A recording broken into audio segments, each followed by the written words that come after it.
sails in the heart of Beijing. These sails represent thousands of years of interactions across the Taiwan Straits. Our histories are deeply connected. And yet, Taiwan's historical roots often get overlooked or even forgotten, depending on who you ask on the island. So what do we really know about the history of Taiwan? I invited Professor Jeffrey Sachs, one of today's sharpest minds on global conflict and geopolitics, here to the Taiwan Guild Hall.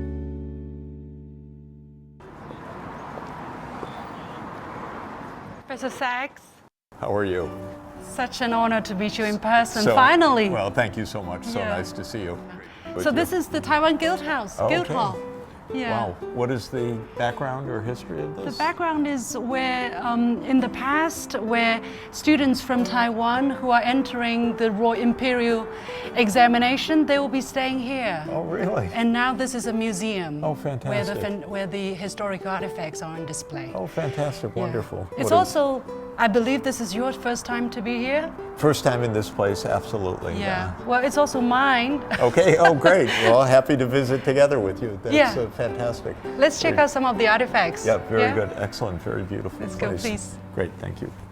Professor Sachs is a prominent American economist dedicated to peace and dialogue. I thought it would be valuable to hear his perspective on how a deeper understanding of Taiwan's history might shed light on the current situation across the Taiwan Straits. Have you been to Taiwan? Yes. Yeah, we were there. I got an award called the Tang Prize, which is from a Taiwanese foundation. I see.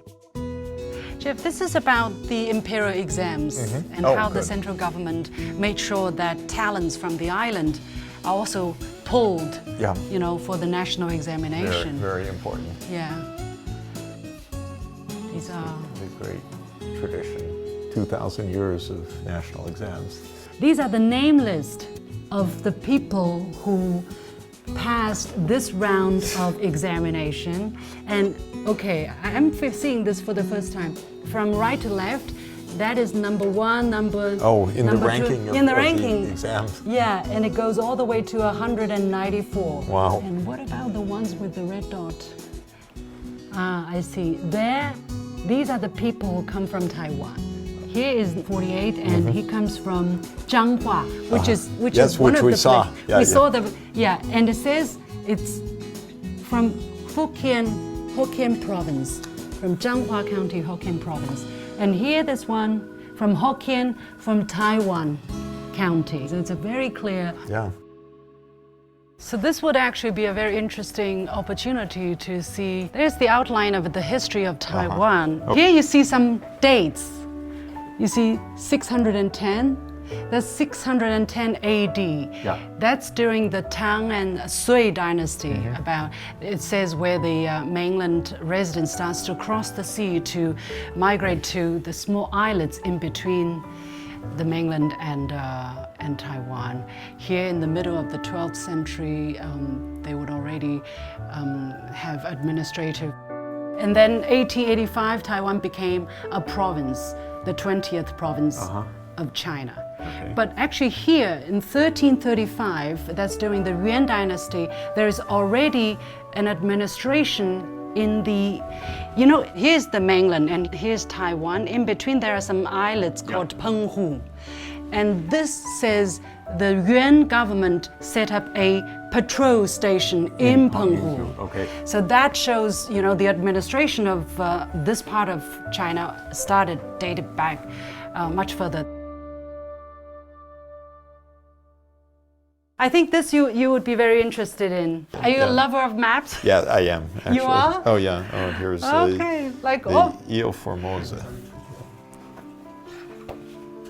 I think there is a... Here are the earlier ones.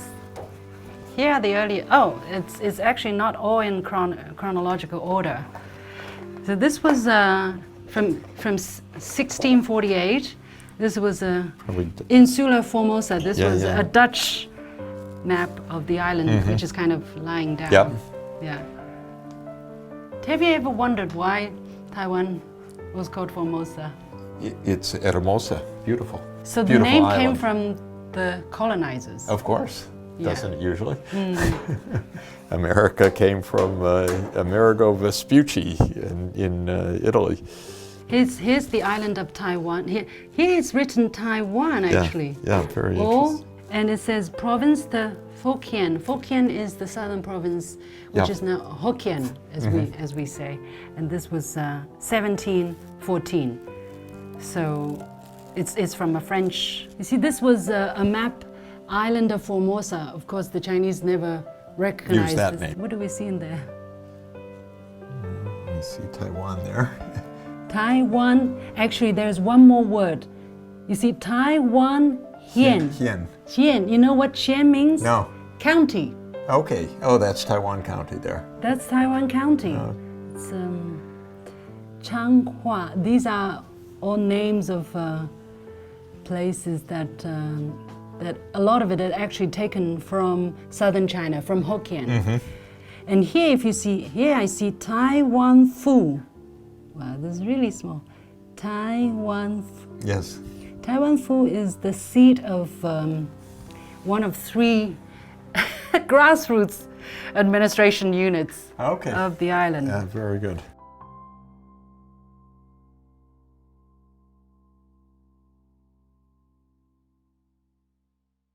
Jeffrey, thank you so much. I really appreciate that you take time out of your super busy schedule. It's nice to be together and to have a good talk.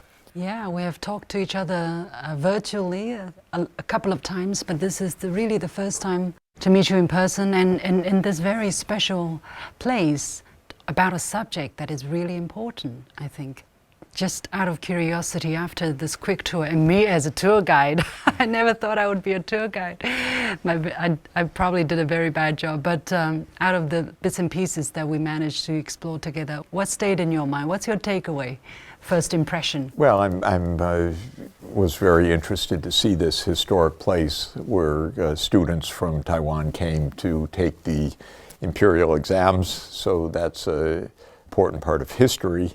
And of course, it raises many issues about today as well. So it's a beautifully preserved museum, and it records a very important historical truth about China and its history, and it gives us an opportunity to talk about today and the future. Important. I mean, if you just look at these artifacts, they're silent. You know, there's nothing super exciting about them. But if you contrast that with what's being said, what's being taught on the island about the history of the island, it's actually quite extraordinary. For instance, the leadership or the authorities in Taiwan actually like the name Formosa for the island. And you know, recently he has just been using the name. And what do you make of that? Because Formosa, for instance, is a name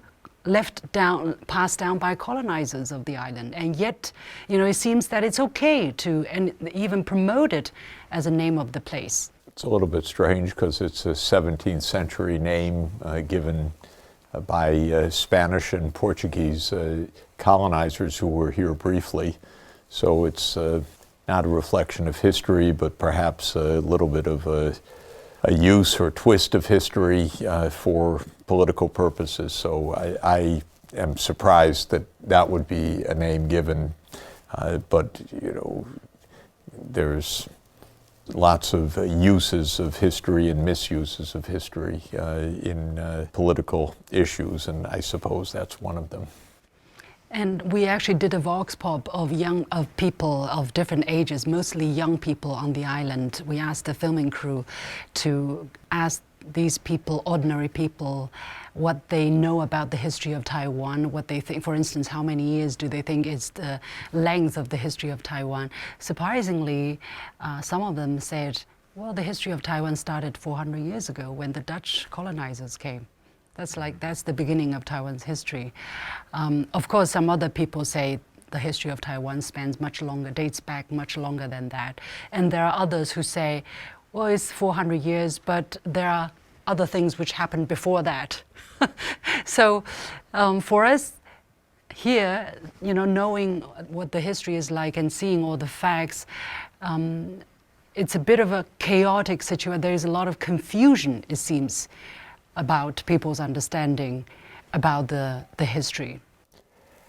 Again, I would suppose that some of the uses of history are not really about history, they're about current debates. So there are, of course, current debates about the two systems and the status of relations between the mainland and Taiwan. And history gets dragged into that, or people don't know. They are told certain things. This is in any type of situation like this where there is conflict and contestation. History will get used or misused or distorted, and or just not known by people. But it's not generally the right way to answer questions about today and the future.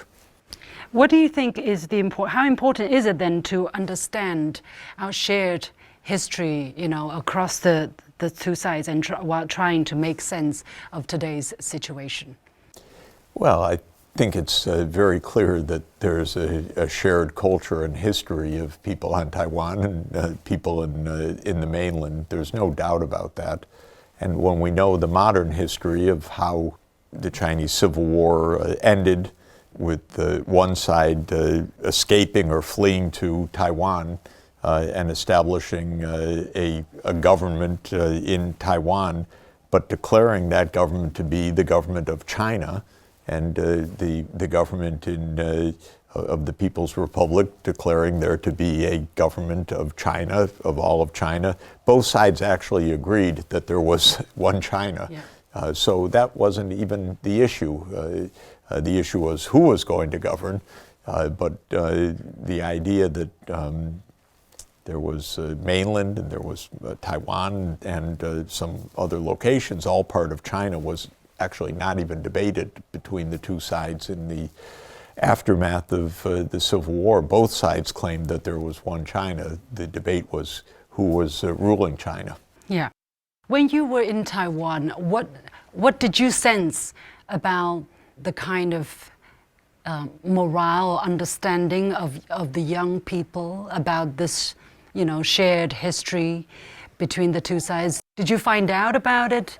Is there something that stayed in your mind? And knowing how the people here on the mainland view this history, is there a discrepancy between the perceptions on both sides, especially among the young people? I did not do any systematic canvassing of views. I was there to receive an award, which I was most grateful for, and I had the chance to speak with many senior scholars, and the main opportunity was counterparts of scientists and intellectual leaders and leaders of universities. And the main feeling was a feeling of concern and tension and hope for a peaceful resolution of issues. So I wasn't involved either in the politics or in questions of young people because I didn't have much contact. I had contact with senior scholars, with scientists, and so forth. And I would say the overriding view was the hope that the issues that are very much part of the politics will be resolved peacefully. And to my mind, that is the most important single point. Our understanding, the understanding from the mainland, is that while the mainland, the central government is trying very hard to resolve the conflict peacefully, there has been a systematic effort by authorities in Taiwan to try to reshape the perception of the young people towards their identity. Growingly, they don't want them to identify as Chinese descendant, but identify as Taiwanese. So in the history book, for instance, they've been talking about increasingly Taiwan's history instead of Chinese history. As I said, the 400-year, they don't think the previous interactions with the mainland or being governed by, the central government for millennia, for centuries at least, should not be part of Taiwan's history. And that is why we're paying so much attention to what kind of ideas the authorities are trying to put into the minds of the young people. I know you haven't done any research on this, you cannot corroborate from your end what I'm saying, but this is our understanding. I think what is true and clear is that this is one civilization with a shared culture and a shared history. And of course, when the Kuomintang left the mainland and went to Taiwan, they carried a huge number of artifacts and cultural treasures, actually. So you visit one of the great museums there of one of the world's great museums of Chinese civilization.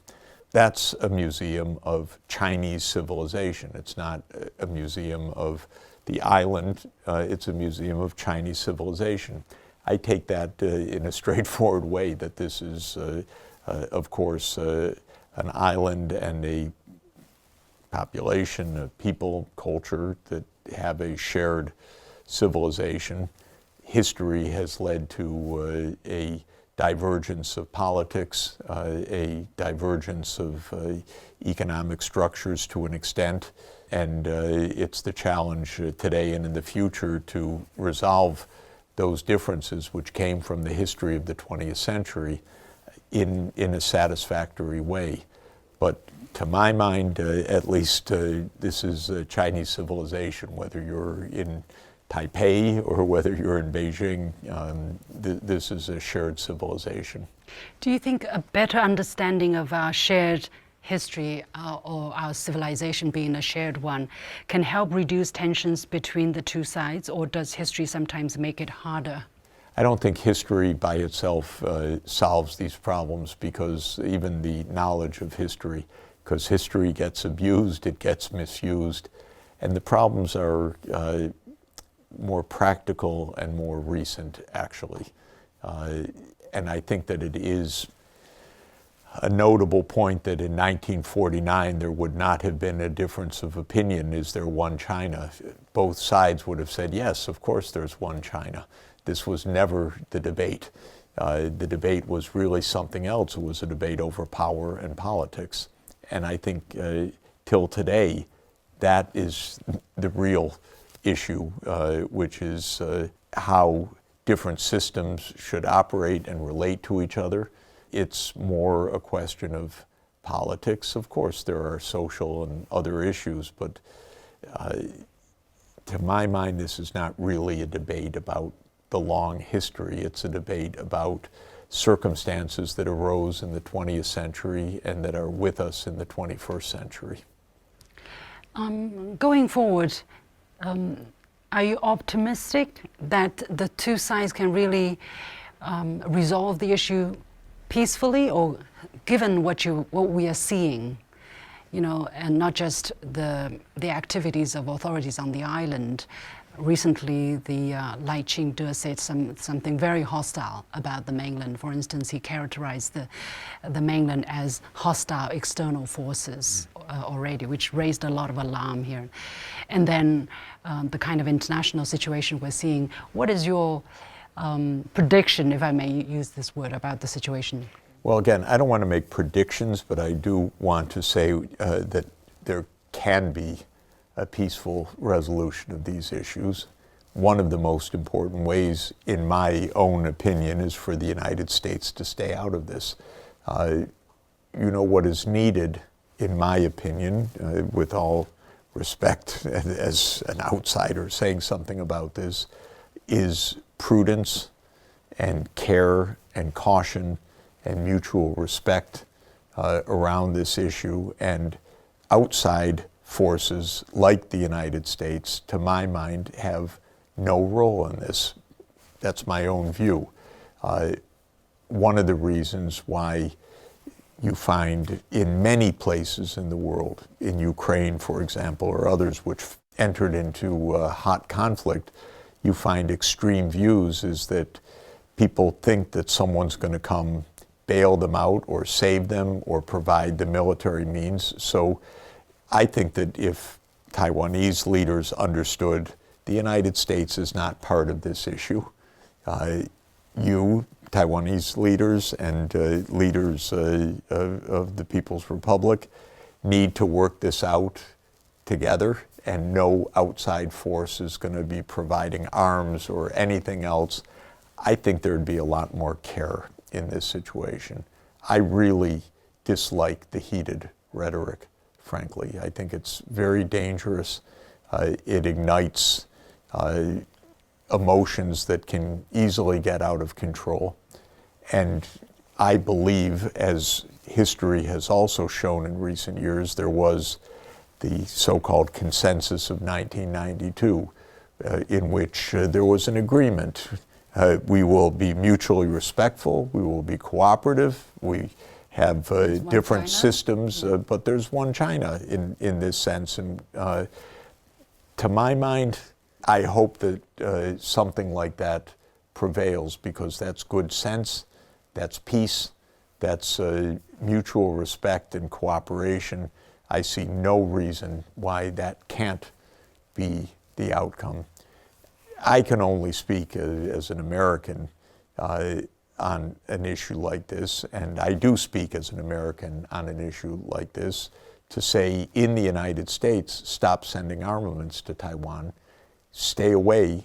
Sending armaments does not make Taiwan safe. It raises the dangers of actual conflict. But then again, I said the same thing about U.S. claims about helping Ukraine, when the U.S. said that the U.S. military alliance, NATO, would expand to Ukraine. I said that is a dangerous provocation. That doesn't make Ukraine safer, that makes Ukraine less safe. And I urged the United States not to make such statements. And I told the Ukrainians very clearly, don't listen to the Americans on this. It will get you into trouble. My own view is that the issues across the straits should be resolved by the two sides in peaceful and respectful discussion and negotiation, without the United States providing armaments or having anything to do with this, frankly, because the more the U.S. intrudes, the more dangerous it becomes. Do you think it is possible, though, given what the authorities have been trying to do to shape the young people's sense of identity in a different way, basically pulling them further and further away from their Chineseness? Given that, situation, how likely is it that we're going to find a peaceful solution where people are willing to sit down and talk and cooperate? I'm sure that the overwhelming majority of people on both sides of the straits want peace as the number one. China's culture is a culture of peace. China is not a militaristic society and never has been. So the culture, in my mind, and that's a culture on both sides, is a culture of peace. On the island, from what I can see as an outsider that pays attention and takes interest, the politics are divided.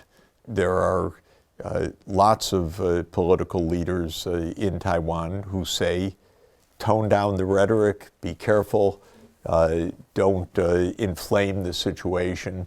We can have good relations without name-calling and shouting.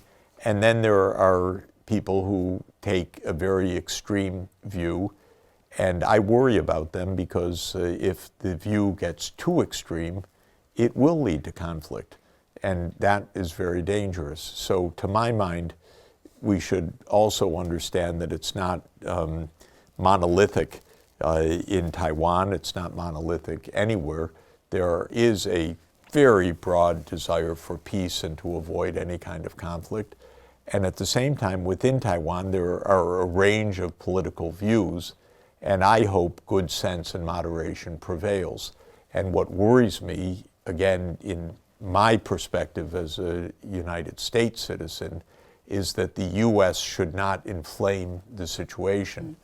And every time the United States says, we will defend Taiwan, we will provide armaments, that is not a protection for Taiwan. that is intruding into the internal affairs of China in a way that I believe makes the situation more dangerous, not less dangerous. I'm trying to help other Americans understand that perspective.